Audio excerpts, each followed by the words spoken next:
In Sound Mind gameplay trailer. This is a game coming to PS5, so I'm really interested in it. Let's take a look. It was announced about a year ago. Now we're actually getting some gameplay footage. Let's do it. Now, this is like a puzzle game, isn't it? To a degree.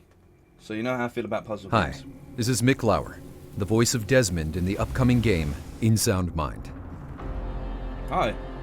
Today I'll be giving you a walkthrough of the many puzzles that await you in the town of Milton Haven. In Sound Mind is a psychological horror experience, focusing on old-school fun horror gameplay. Players wake up in an eerie old building, playing Desmond Wales, the small-town therapist, and our main protagonist. As he explores the old building, Desmond soon discovers special cassette tapes that contain recorded sessions with his patients. By playing the tapes, Desmond enters the puzzling psyches of the individuals. Doc, are you there?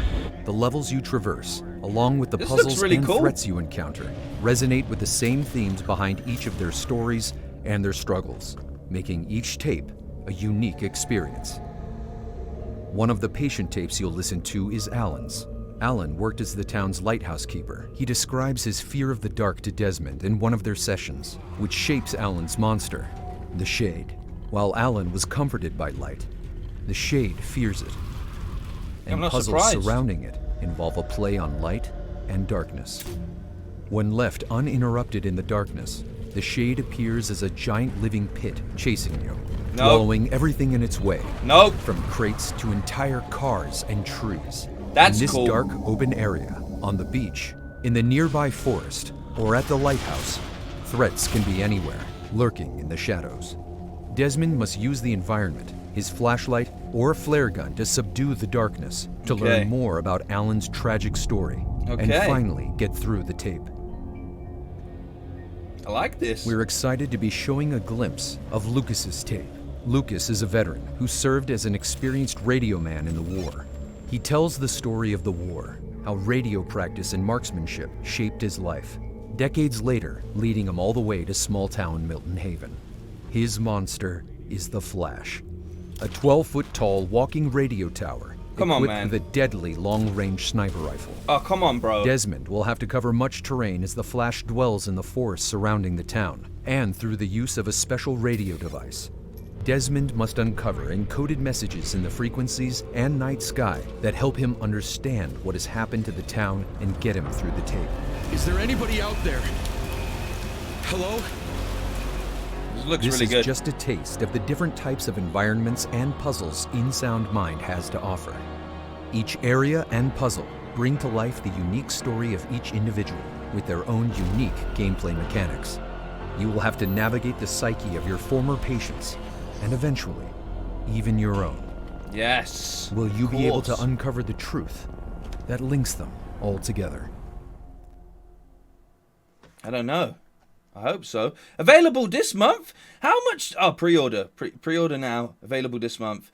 Still, though, how much stuff is coming out in September? It's so chock-a-block. I don't even know if I have time to play this, but... Okay. I'm going to run it in the background and talk a little bit about my thoughts and feelings. What I really like about this, off the bat, is I was thinking recently, like, we don't get enough horror games, and this is released just in time for October, which I think is a very, very good idea. Probably throw this onto my Shocktober playlist.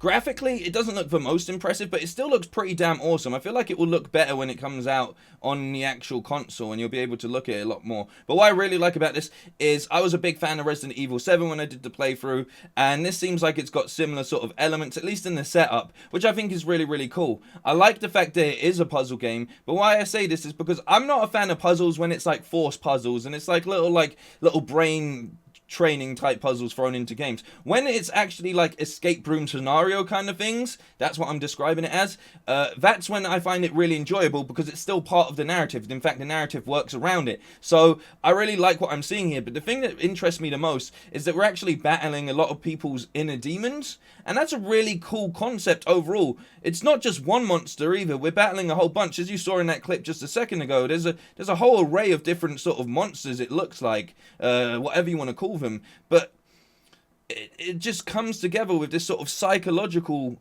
mentality of, you know, like, what scares people, what does his patients fear, and then we're battling them, which I think is awesome. I like this sort of light dynamic as well, that we're defeating darkness with the light. That part was really cool as well, where we're seeing light through a different sort of lens. I think that was like a piece of glass maybe. But then I think I also saw something in here where he's almost looking around the corner with like a mirror. And again, there, like this kind of thing.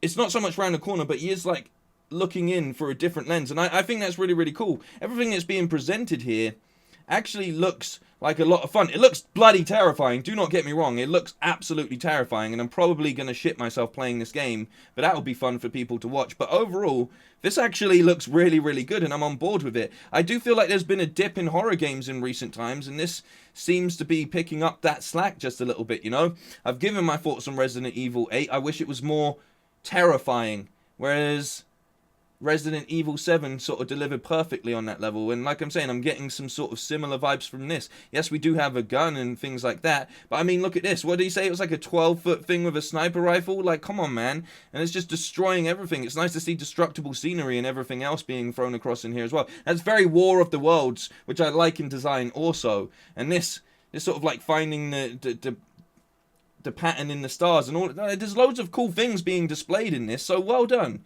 Well done. I'm definitely going to purchase this. I mean, I'm going to be so broke by the end of September, but it is what it is, man. This is what it's all about. This looks really, really cool. Thank you so much for bringing this to the PS5, I guess would be the best way of putting it. But yeah, everything looks really, really good. Like I said, the graphics look a little rough around the edges, but that kind of adds to the overall feeling of the game, I'm assuming. But I do feel like it will look better when you actually play it yourself. Slightly like a Steam game, but not in the worst way. It's also on PlayStation. Did it just say it was on Switch? Did it just say it was on Switch as well? What was this? Did it come from Switch? What's the deal? Look, where is this? Look, there. There, look, they snuck it in at the last second. Look at that. I don't know. If anyone can clarify in the comments, I would massively appreciate it. In sound mind, I'm definitely going to play this as part of my Shocktober playthroughs where I'll be playing horror games. If there's any other horror game you think that I should be playing, then please do put it in the comments. I'm taking suggestions for Shocktober. But other than that, take care of yourselves. Look out for each other. Peace. I know it's been a double reaction day, but I will not be streaming this evening. So, you know, here's your daily fill of Bamalam.